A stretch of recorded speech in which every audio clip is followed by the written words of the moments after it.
చందననగరం రాజు దీర్ఘాయువు, ఆరోగ్యవంతుడు, శాంతమైన ముఖంతో ప్రజల మధ్య జీవించేవాడు.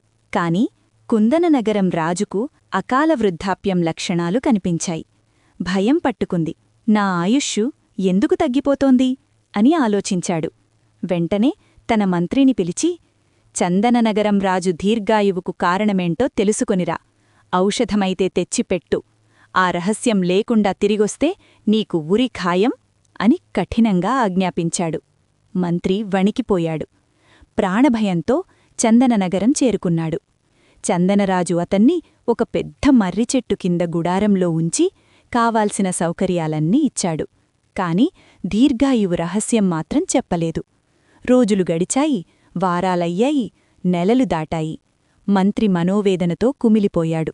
ఇక్కడా చెప్పరు, అక్కడికి వెళితే చస్తాను అనే ఆలోచనతో కాలు నిలవక మర్రిచెట్టు చుట్టూ పచార్లు చేస్తూ తిరిగేవాడు.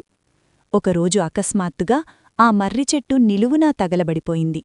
దాన్ని చూసి చందనరాజు మంత్రిని పిలిచాడు. చూశావా, నీ ఉసురు తగిలి ఈ మర్రిచెట్టు కాలిపోయింది. ప్రజల ఉసురు తగిలిన రాజుకూడా ఇలాగే నశిస్తాడు. ప్రజలను బాధపెట్టకుండా వారు సుఖంగా ఉండేలా పాలించడమే రాజు దీర్ఘాయువుకు అసలైన దివ్యౌషధం. ఈ సత్యాన్ని నీ రాజుకు చెప్పు అన్నాడు. మంత్రి కళ్లలో వెలుగు మెరిసింది. ఔషధం కాదు, ధర్మమే దీర్ఘాయువు అని గ్రహించాడు.